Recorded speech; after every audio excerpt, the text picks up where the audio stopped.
Welcome to the Papi and Chulo podcast. I am Papi. And I am Chulo. Hello, everybody. Excited to see you guys again. Really excited about the topic that we're going to discuss today, life and stress. Something that pretty much influences all of us, affects us, breaks us, paralyzes us, and somehow we may come out stronger at the other end. Isn't that crazy? Chulo? That's part of life though, isn't it? Having stresses and learning how to deal with them. Unfortunately, that's part of life. Yeah. I've heard life isn't anything without suffering. I mean, you stress doesn't need to be suffering, but it usually does. Yeah. It usually does. Yeah. We have to first identify what stress actually is. The definition that the WHO, out of all places that I found it, they gave a decent enough one. It says, stress can be defined as a state of worry or mental tension caused by a difficult situation. A state of worry or mental tension caused by a difficult situation. Stress is a natural human response that prompts us to address challenges and threats in our lives. So that is one thing that I can't agree with the WHO about, that them who are experienced with pandemics, epidemics throughout the world, so they've seen things firsthand, and they have seen how the human body responds. What happens physiologically? Simple. Thalamus stimulates the pituitary, stimulates the adrenal glands, and then bang. All this in an effort to consistently go back into homeostasis. Your body doesn't like to be in a fight or flight response. It wants to return to that normalcy. So if you're stressor. Yeah, before we jump forward, sorry to cut you off there. Can you explain a little bit what the thalamus, pituitary, adrenal glands, and what is homeostasis is? All hormone-producing organs, and they all work well together for this circumstance, achieve homeostasis, which is a constant balance in your body. For example, your body needs to be a certain heat range so it could function. There needs to be an appropriate amount of water in your system for you to function, a certain amount of nutrition, et cetera, et cetera. When things go out of whack, in this scenario, at least mentally or even physically, your body does what it takes to get you back on track. So if, let's say mentally, there's a perceived threat of you seeing a dog that looks dangerous, what are you going to do? You're going to stay there, or you're going to flight, so that's a circumstance to get you away from that stressor. Another stressor is a pending test next week. You have this pending test. What are you going to do? Fight or flight? I guess the fight would be you study. You do what you do what you have to do to get the job done.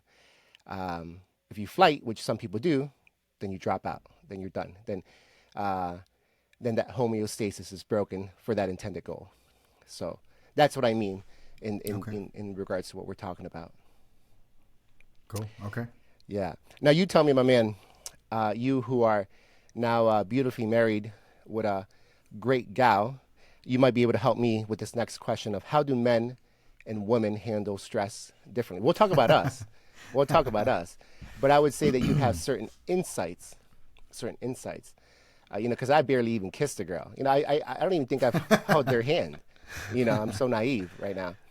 But you're born again virgin, huh? That's what's happening. You tell me, my man, how do you think men and women handle stress differently?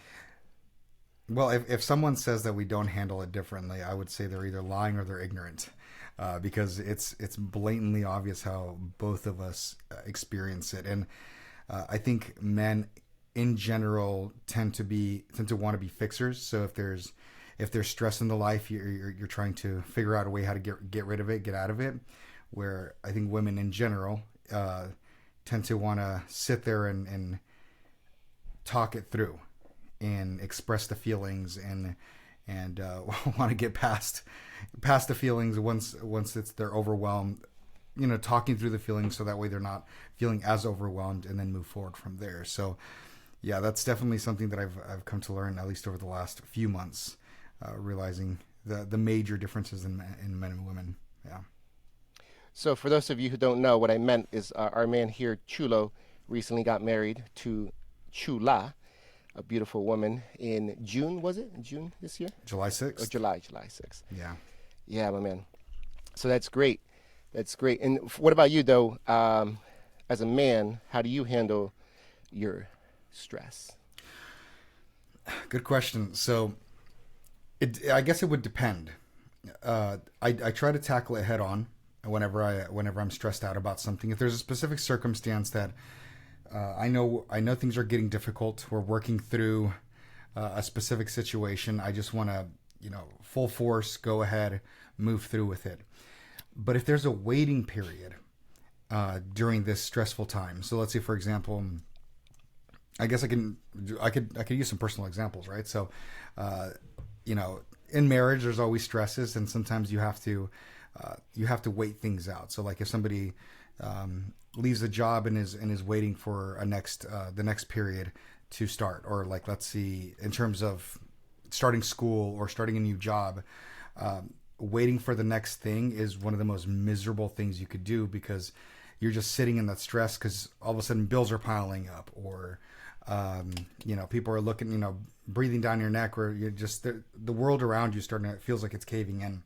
So I'm thinking what I do is if wait, I have to listen to this. This is beautiful. Hmm. For That's how I everyone handle I my heard it. stress. Okay. Yeah, exactly. Just a little bit of wine, right?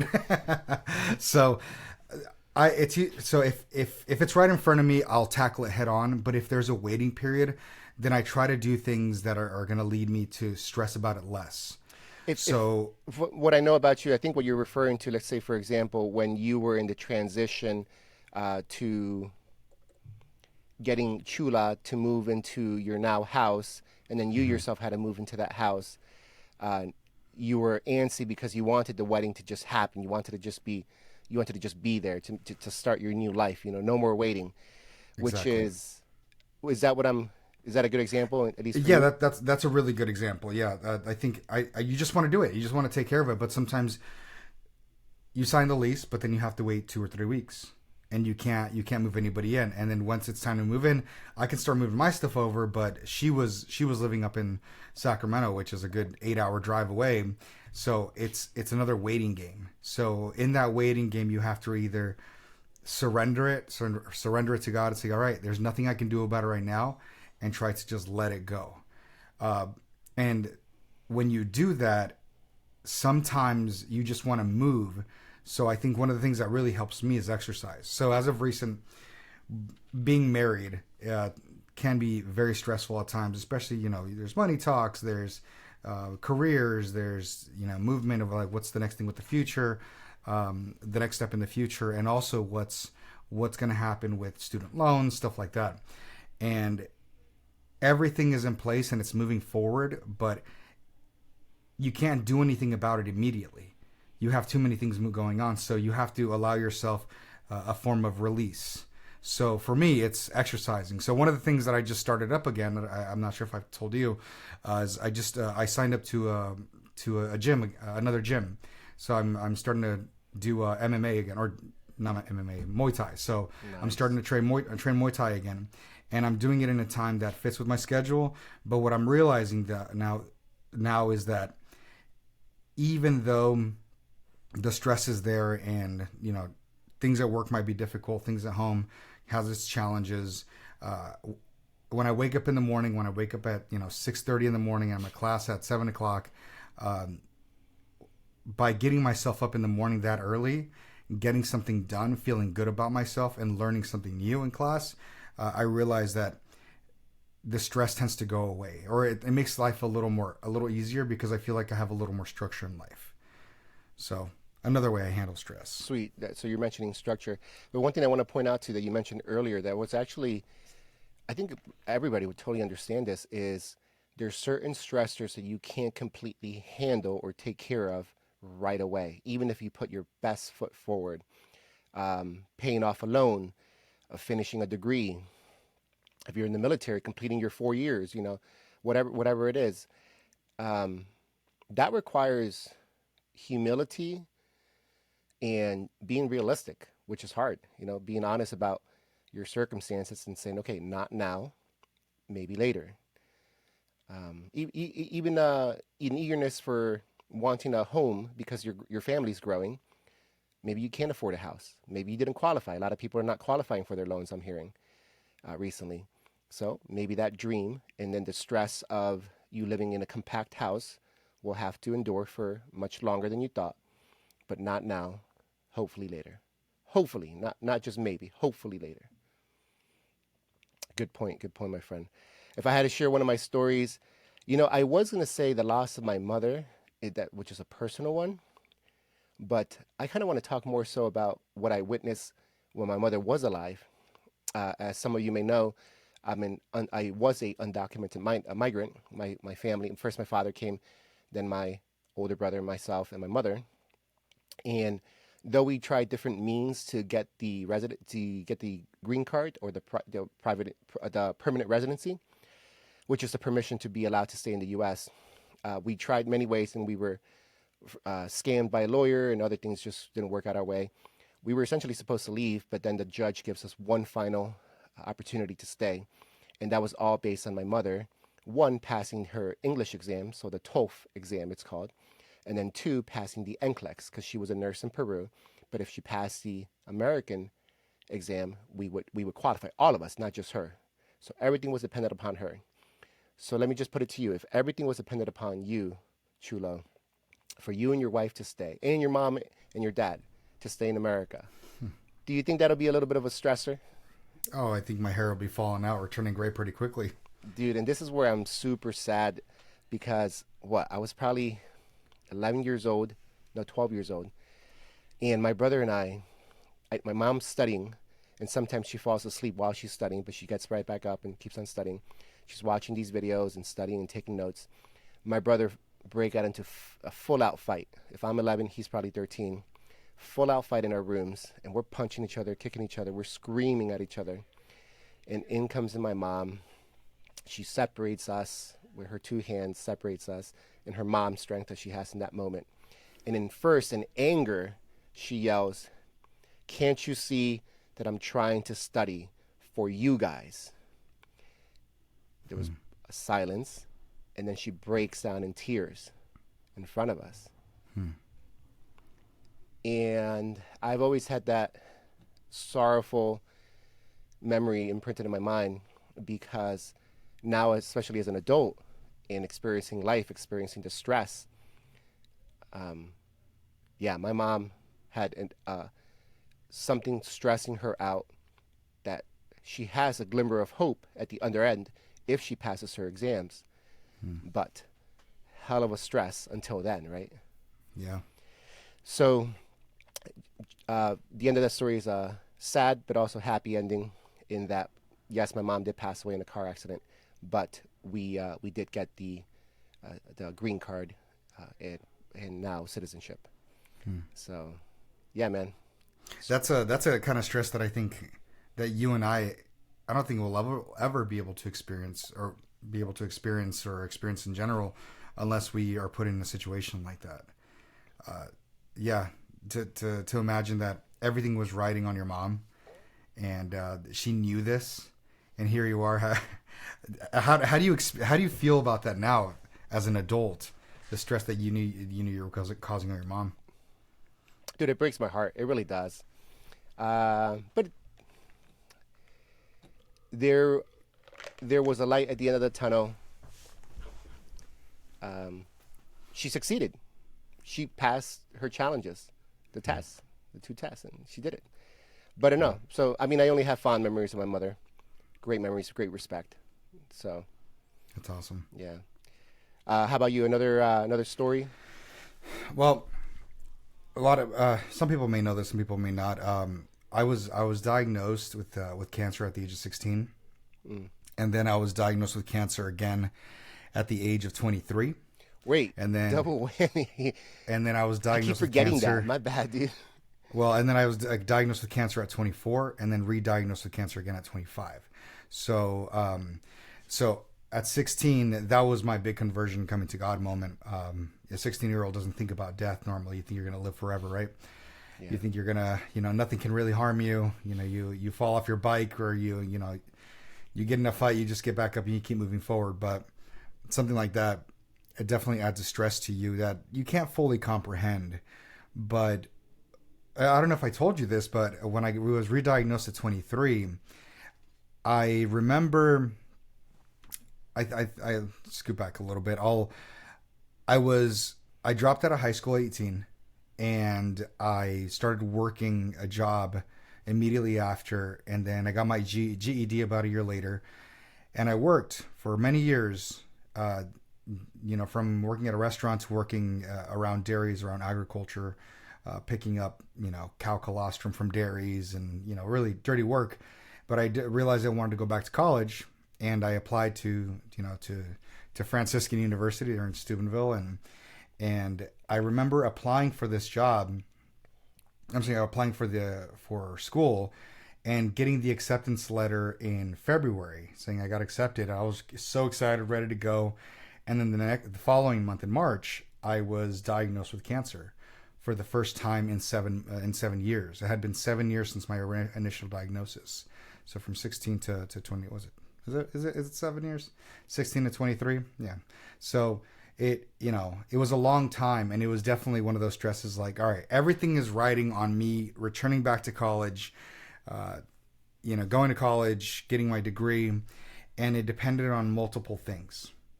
I didn't know I was going to go to college. I was actually going to go to the university until about 2 weeks before classes started, because I had to get surgery done, and then I had to get radiation, radioactive iodine, so a form of radiation, and I didn't know whether I was going to be cleared or not after the radioactive iodine, and fortunately I did. But man, let me tell you, some of the stress during that time was very significant.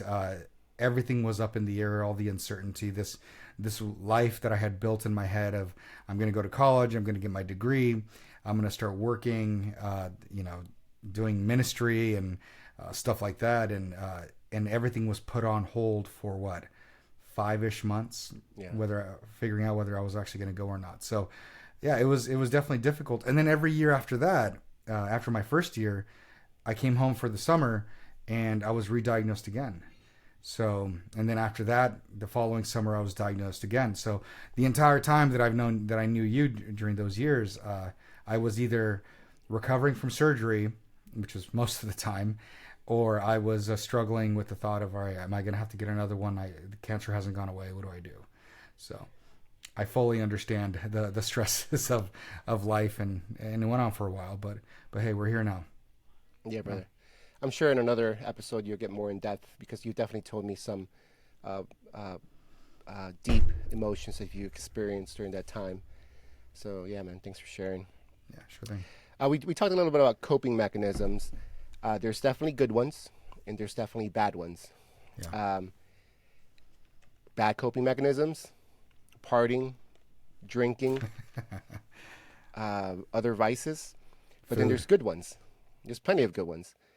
Dude, I would go a long way, for example, in just exposing yourself, whether it's a stressor that it's out of your control or a stressor that's within your control. Let's say it's in your head and you're your own stressor, depression, loneliness, whatever it is. And it could even be very legitimate. Loneliness, if you just have a small circle of friends, you can't do anything about it. You can't make a friend overnight. I mean, just depend. Maybe it's not, maybe you're a farmer in the middle of nowhere. So trying to, if that's your main stressor, then do what it takes to put yourself out there. If it's to be in an online community of people who do similar hobbies. For example, I just met this farmer group that meets weekly downtown in the local coffee house. What do I do without even realizing that has been really good for my health, my mental well-being, emotional well-being, is going to the cigar bar, Chesterton Cigar Bar. I go there about 2 or 3 times a week, and I notice a difference when I don't. So last week, for example, I was there 3 times a week. Awesome conversation, um, awesome laughs, boyish humor at times because it's mainly guys who go there. Um, and you could have a theologian or a philosopher walk in, professor walk in, Or you could have the guy who also worked in Hollywood as a bouncer, and he tells you all his crazy stories that he's experienced with celebrities. So you have a good laugh. And then you have the moments where you get deep and personal. You share about past hurts. Um, for example, I just went on this men's retreat, outdoor camping men's retreat. One of the things that came up, even though I thought I had dealt with it a lot, was my past relationship that ended about more than 2 years ago now. But it's funny that it presented itself, and it was good. And then I was prayed over, and I was able to vent about it with not only the people that were praying for me, but also my circle of my group, the group that I was camping out with, because we're separated into different tribes. Um, yeah, so good community is great for the soul. Good community allows you to relieve the stress. Yeah. Have you ever done counseling? Yeah, actually, when I was in college. So I never told you the story I don't about how think you I have. ended up. Yeah. Yeah, so I was late for class on a day that it wasn't too uncommon me rushing onto campus to get to class. But I remember it was one morning. I'm driving on campus, going down the hill through the back entrance, and I was coming in to turn to one of the old parking lots that I don't think it's there anymore because of the new building that's being built. Uh, and as I was coming to the curve, there was in the morning when the sun's in your eyes and you can't see in the shaded area until you actually enter the shaded area. Mm-hmm. So I was driving down, might have been driving just a tad too fast, and as I was pulling into this shaded area because I couldn't see anything, I just hear a giant thump, and I see the small blonde girl on my front windshield. What? Yeah, yeah. So I ended up hitting this girl, and I think I went into shock or something because I hit her and I slammed on my brakes, and she went flying off my hood, and she hit the ground, and everybody turned and looked, put it in park. Ran over to her, and I'm just stumbling over my words, and I can't function. And everybody comes over, they call the ambulance, and she's they're taking care of her. I think her dad shows up, and in general she was okay, but I was just, I couldn't function. I missed class that day, and I think missed class for the rest of the day, and maybe the next day or two, because I couldn't process it. And one of the friars saw me. Father Nathan, I believe was his name. Mm-hmm. Yeah, he saw me, and he got my information, and then they eventually sent me to one of the priests, and I talked to him, but it didn't work too well because he was, I don't know, he was trying to take it from a sense of direction that I just wasn't ready for. But they said, hey, are you consider counseling? And I thought, okay, I'm down to go to this. So I ended up going to counseling, to the counseling center down on campus, and that was one of the reasons why I started going. And I can't tell you how helpful that was.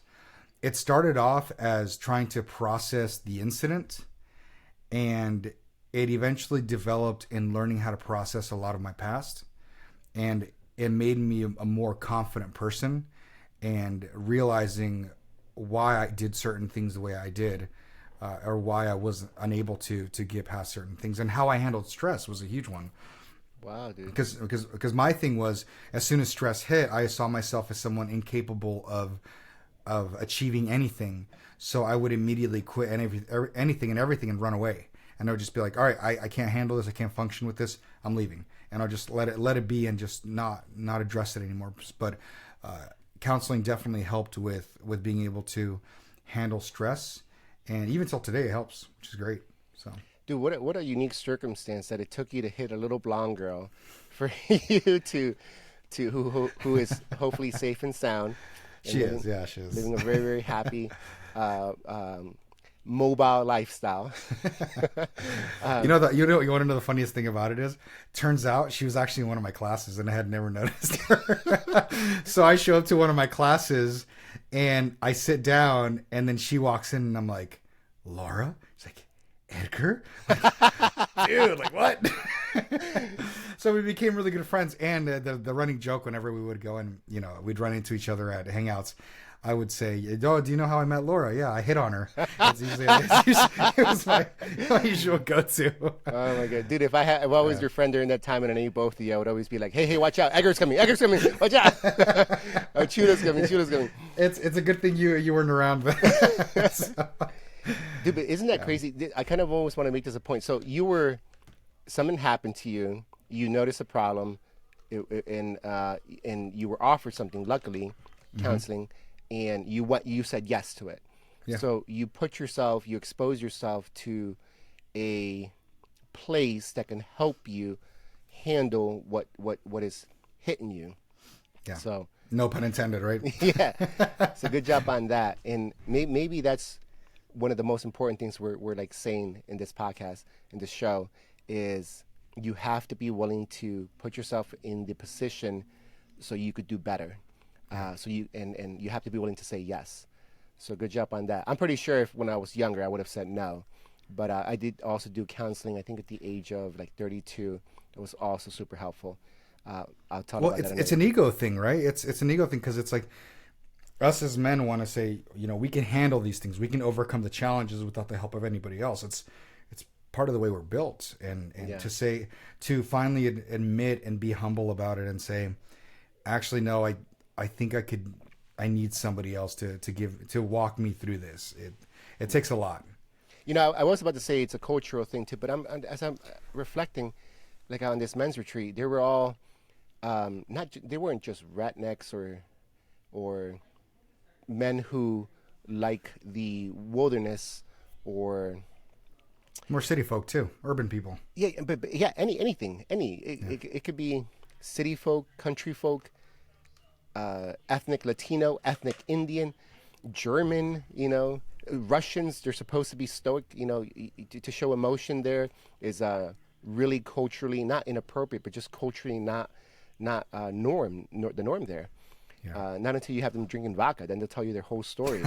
And I had that personal experience you, of you that. know, it is a cultural norm. It's everybody's culture Yeah, just to not yeah, not do that. yeah.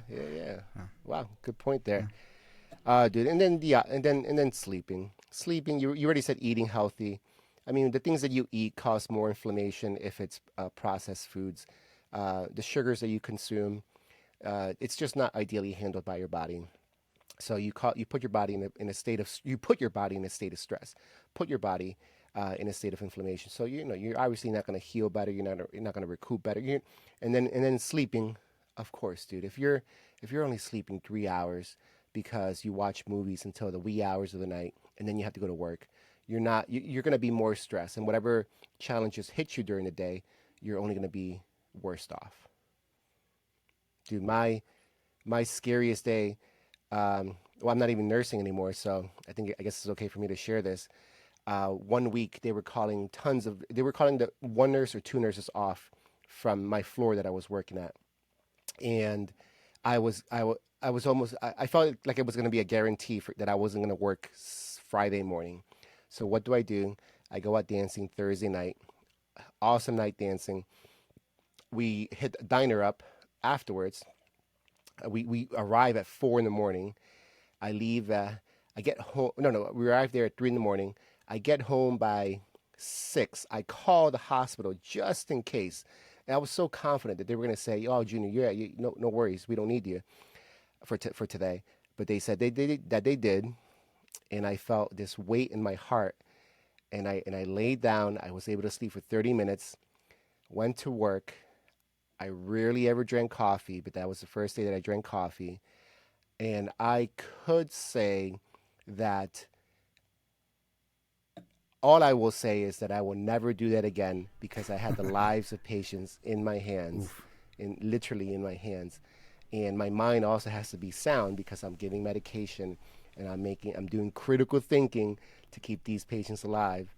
And I worked in an acute floor, so I need to be up to par. So lesson learned, and I've never repeated that. Statute of limitations, right? That's what you're talking about I don't think I said enough to be now. incriminated. Okay. But but look at that. That's a situation where in one circumstance, we're putting ourselves in the environment, like with counseling, what you said, or me surrounding myself with community. We're putting ourselves in the environment to be in our best state. And here I am in this other circumstance where I'm putting myself in a situation where I'm only going to I'm risking to put myself in a worse state. So And we you're not have just to be. risking yourself, but you're risking other people in this situation because of the profession that you're Wait, in. who hit a little blonde girl? Yeah, okay, hey, Why are hey, you hey! coming at me? It wasn't my profession to hit a little blonde girl. It was your profession to take care of acute patients, dude. No blondes were hurt in the filming of this video. Oh my goodness, Uh, dude, it'd be hysterical if she watches this video one day. I haven't seen her in years. I haven't seen her since college, so maybe one day she'll see this, like, oh yeah, that was me. And who knows? Maybe she'll put a comment on the YouTube video or something. Yeah, Who please do knows? so. Dude, in the last one in our list here, do you do you understand when I say handle the obvious?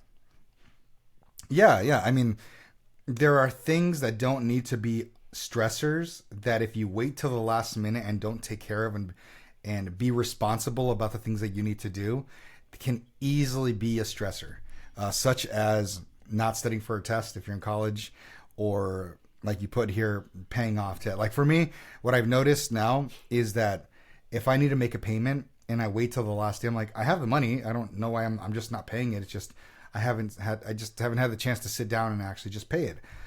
I realize that there's an anxiety level that starts kicking up in me, and I start getting stressed out over it. And it's like, it's fine. I just need to do it. Well, that's the thing though. I just need to do it. I just haven't done it. You just have to take care of the obvious stressors, the things that it can be stressors if you don't take care of them. You be responsible is, I guess, what you're trying to say there is just be responsible with with the things that you already have control over. Yes, you have control over those things and you have the means to do those things. It's just an issue of delegation. Are you going to pay to have that fancy house party that you've been wanting to have? Or are you going to pay off, let's say you took care of the basics of like your mortgage, your food, your, but the thing for America is that the last time I checked, the average American has 7 credit cards. So, Jeez. and who knows what balance they all carry? I wonder what the average for that is. 7 credit cards? Seven That's credit cards, insane. my man. So, Wow. and that's usually the one that gets put to the side because they only pay the minimum. So Yeah. even if you handle your basics, like fancy house party where you could look really cool, and yes, you could provide a lot of joy for people, or pay off that one credit card bill that has $1,000 in debt, accruing at a 24 interest rate, which is the average as far as I know these days. So the obvious, guys. Stop kidding yourself. Be obvious. Yeah. I have Good point. mines on auto pay. I pay once it hits the first, and I receive the rent checks. I just pay, and I at least know I'm good for this month. So yeah, Cool. yeah, Yeah. my man, dude. You know the ones who impress me are the elites in this. The elites that handle stress the best, or at least it appears like they handle it the Hmm. best. Who are some that you have met in your life that it seems like they got their ish together? Well, I think you put it here on the list that we're both looking at is, for me, it's religious sisters. It almost feels like they have it together. Uh, there's this joy that exudes from them, and even when there's stress, there doesn't tend to show. They don't tend to show a lot of stress. Why do you That's the think big is one that? for me. Why do you think that's so? I think because a lot of what they do is surrounded by order and structure in their life. Like that, their whole way of living is geared towards God. And when you're geared towards God and that's what you do, you have to have a specific order and structure. Just like prayer, right? Whenever you pray, you have there has to be a sense of order and structure. Even when you're doing spontaneous prayer, there still isn't a sense of order and structure. And I think for them, in order to serve God properly, they have to have their life in order and structured. There's something beautiful about that, about having order and structured. I mean, it's one of the things why I admire a lot of the military and their practices. I remember I was watching this video a few years ago. It was of this news reporter who was speaking to a drill instructor, a Marine drill instructor, and he's like, "Oh yeah, what do you call them? Like they're not Marines yet. They're the recruits. Okay. The recruits, yeah. They're you guys teach the recruits this and this and that. And he's like, yeah, we teach. He's very stoic, and he's like, yeah, we teach them to wake up early in the morning to make their bed and this and that, and very ordered and very structured. And you can tell based off of how he was, he had his life very in order and very very structured. And he's like, okay, well, we're gonna put the interviewer to the test. So they're like, all right, we're gonna make this person make the bed, and it was hilarious because this person who's an interviewer just doesn't probably doesn't have as much organization and structure as the drill instructor. She I forgot if it was a guy or a girl, but they go over there and they start making the bed, and it just looks bad. And it's just like they're tucking things in, and the drill instructor starts going from being a kind, cordial person being interviewed to drill instructor mode, and starts almost borderline screaming at the person because they don't have like the order and the structure of how to make their bed. Dude, I can only imagine. Make that bed. Yeah, it's like, no, you're doing it wrong. You're doing it wrong. And just, yeah. And then he pulls the sheets out. Do it again. Do it again now. I think he did in that point. If I could find the video, I'll probably post it in the description of this podcast. But that's what it is, and I think religious sisters do the same thing. Everything is ordered. Everything is structured from their cells, which is their bedrooms where they live, structured in their bedroom, and then structured in their life. Even when they eat, there's a sense of structure. And if you're talking about cloistered, you're talking about monks, like the Cistercian monks. Their form of order was no talking whatsoever, even during meals, and it was very quiet, very structured, and you would just hear the knives and the forks. So yeah. Yeah. So with them, I think what helps them is their ideology and how they live out that ideology. Here in this circumstance for them, it's their religion. They have this perspective that suffering is part of life, which we all agree with that. But their suffering, their stress, their suffering has a purpose, something that actually perfects them. So it isn't something foreign. It isn't something unexpected. It is actually something that should be welcomed because it only perfects you as a human person. If you're struggling with a brother or sister, I guess for them or even for us in our household, that struggle hopefully only makes us better, better partners, better lovers, better siblings, all of the above. So I really respect their ideology for that. If we had to talk about Buddhist monks, they have, I hope I'm representing them correctly, they have this ideology where all things, like desire is not good. To have desire it actually leads you towards the negative, leads you towards sadness, leads you to failure. So you need to release yourself of desire. So if something were stressing you out, you have to do an analysis of yourself and be like, why is this stressing me out? It's because I'm desiring this. But no, I'm supposed to release that because that's a human thing. That is a worldly thing. I'm meant for like the other dimension or whatever they see as their endpoint. Is that something you've heard? Yeah, well, it's interesting the contrast between, let's say, cloistered religious, Catholic religious versus or Orthodox, or compared to Buddhist, because in Buddhism it's a total detachment from the temporal world. So anything from this world, you have to completely detach yourself because it's not good to have any of those attachments. And that includes relationships too, which is very interesting. Which is, I would say, the complete opposite of what Christianity is.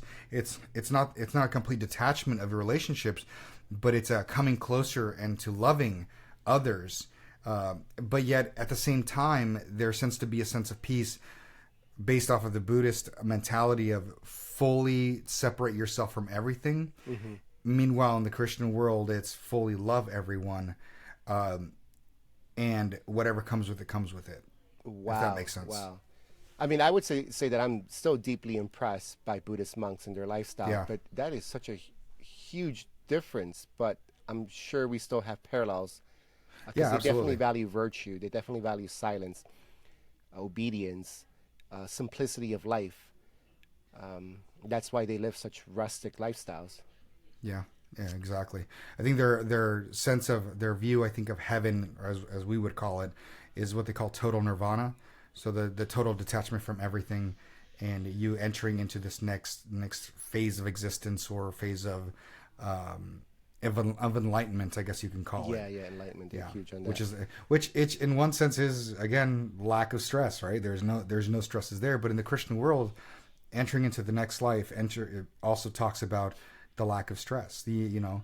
Uh, None of that exists anymore except for love. The only thing that pertains is love, Oh yeah, and the that'd be stresses are nice. gone. That'd be nice.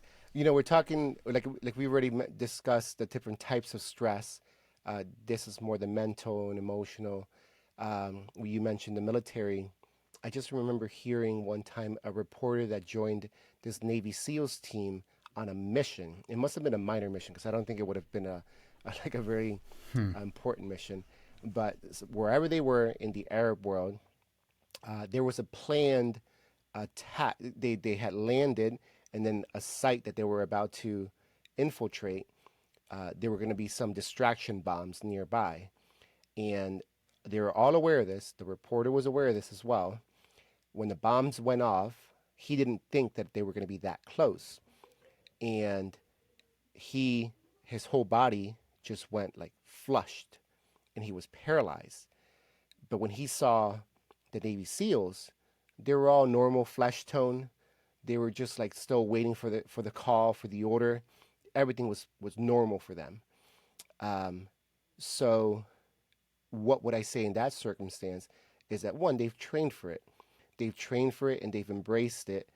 That they've one thing that I like to say whenever I come across the same stressor in my life, I like to say I've been here before. Hmm. I've been here before. I know I've been here before. I know what I need to do to get out of it. I've been here before. Hmm. So the same thing with the Navy SEALs. I could only imagine. It's like just another Monday, just another Yeah. Tuesday. Let's get the job done. So Well, that's the importance of training, right? I think, and that's where it's important to practice those virtues of and putting yourself in situations where your body stresses, but a controlled kind of stress, right? So the big thing right now is our cold plunges and saunas, right? What you're doing is you're stressing the body and pushing it to a specific limit, so that way when a real world scenario hits, uh, then your body doesn't react in a drastic way. You're able to handle the stresses in a more real way.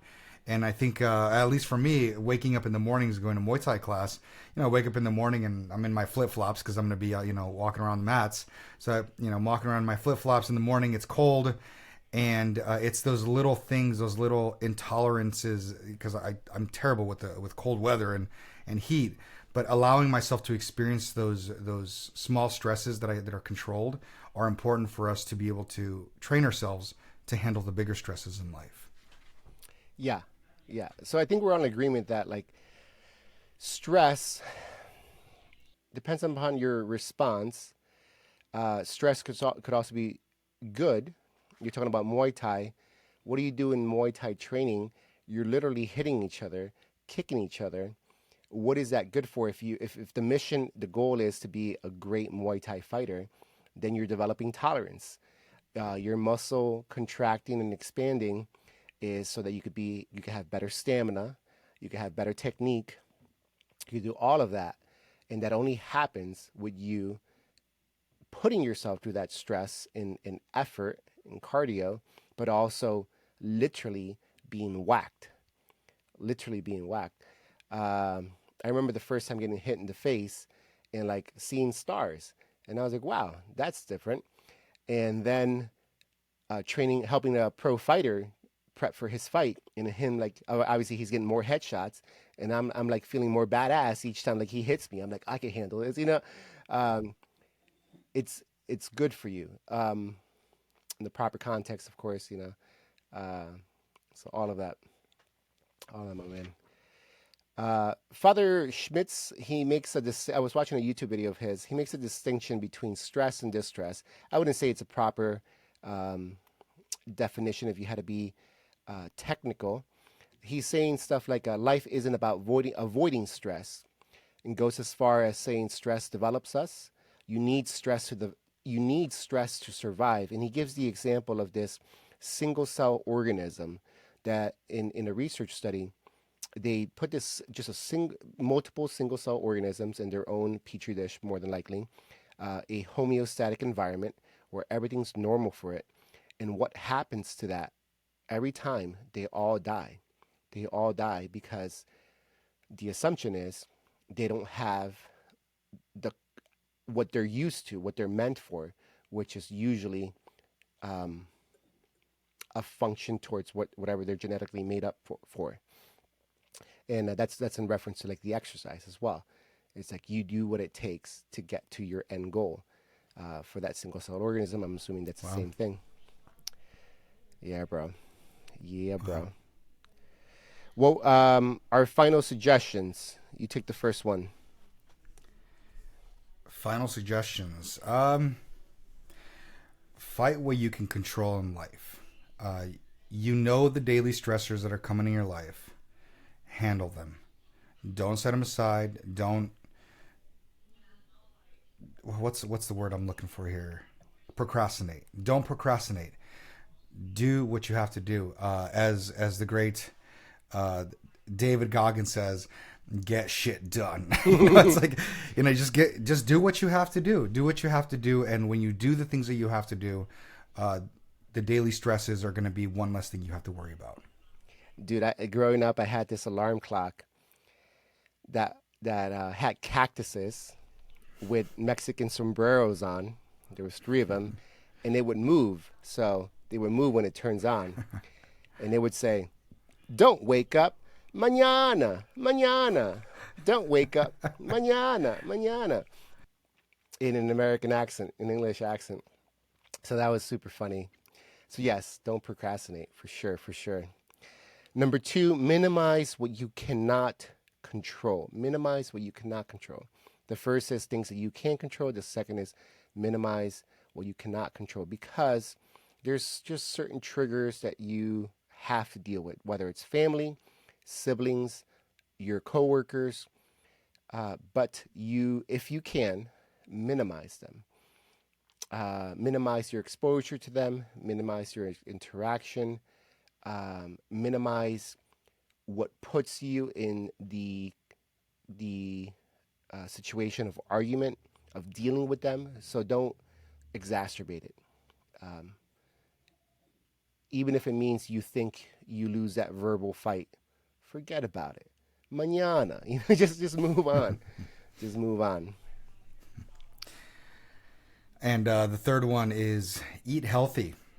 Take it from a guy that struggles with eating healthy. Eat healthy. I'm not sure if I've told you, but over the last week and a half, my wife and I have been like, all right, we need to make sure that we're eating at home and making meals that are good for us. So, uh, once you get down the schedule of understanding the foods that you like and cooking with the foods you like that are healthy, life actually gets pretty easy. What was it? Last Sunday, I actually need to do that tonight. But last Sunday, I grilled up, I think like 4 pounds of chicken, and I took him to work, and that was part of my lunch, along with, you know, a salad and or some soup or some lentils or something like that, Mm-hmm. and that was my lunch, and it made life so much easier. So sometimes I like to go to the gym during the middle of the day during my lunchtime. So I'll go to the gym for a bit. I'll get off, and then usually, uh, as I head back to work, I'll eat something, and it makes life so much easier when you're not tempted to be like, well, there is a Raising Cane's right there, or there's an In and Out right down the street. I could just go ahead and grab one of those, and no, like you feel like garbage afterwards. But eating healthy makes the world of a difference because, like you were saying earlier, uh, inflammation that makes a huge difference in your life, in your joints, in your body, and how you move. Yeah, I think the statistic is that eating out has times like I'm pretty sure I heard 1.5 times the amount of calories of whatever you were eating if you were to eat it at home. Yeah. Because they're obviously trying to make it yummy, yummy. Yep. They're obviously trying to bring you back into that place of dining. So eat at home. That's a good tactic. Uh, Number four, sleep well, my friends. Sleep well. It just sucks sometimes because um, you need to finish that movie that you started.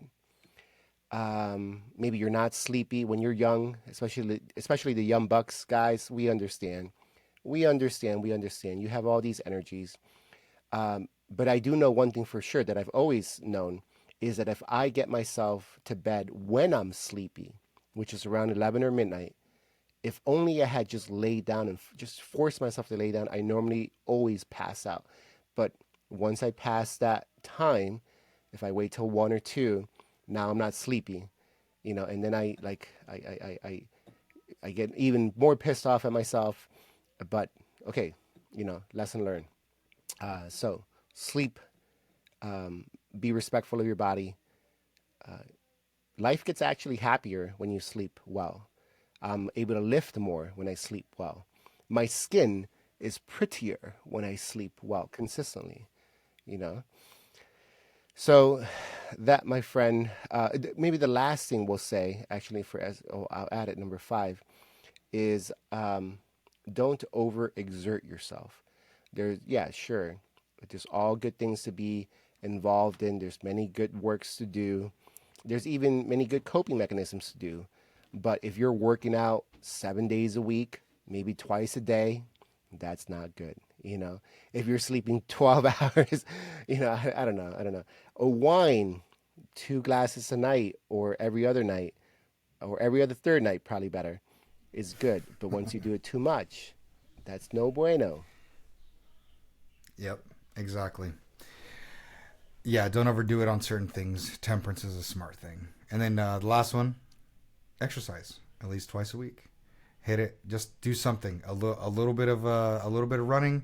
Lift a couple of weights, or sign up for Muay Thai class. It's actually quite exhilarating. Highly recommend it. Just you learn how to use your 8 limbs in ways that you probably never used them before. So, and it builds your confidence too. So, when you physically exhaust yourself, uh, the stress that's held within your body tends to be released. Yeah. While I was prepping for this topic here, I I hate to present this as like a secret because whenever you hear self-development books, they always propose like here are the secrets of highly effective people or something like that, right? Of the elites, but it really is no secret. It's actually very obvious. One little reaction towards life that we can have that is excellent, excellent. It's just gratitude. It's being thankful. And I happen to be listening to the song "Gratitude" by Brandon Lakes. And in the song, the dude's just giving thanks. He's giving thanks and praise from his perspective to his creator. And it's so true. It's so true. Because when you start giving thanks, it it forces you to let go of all the things that are attacking you. It changes your perspective. It changes your paradigm. And maybe like that cloistered nun or that Buddhist monk, you almost see it as an opportunity for you for formation because it's requiring you to persevere, to endure. And that all that are things that we admire in this society, in any society. So one, plenty of stories of people who have said, I went through that, but I came out stronger because of it. Chulo, you experienced cancer. Are you worse off or better off because of it? A much better person. Definitely a much better person. Yeah, yeah. So with that, my friends, thank you so much for joining us here today in the Papi and Chulo show. We love you. We are here to grow with you. We ourselves are still in formation. We want to become better people, and we just want to we just want to share what we're learning, because we ourselves are in that journey with you. So till next time.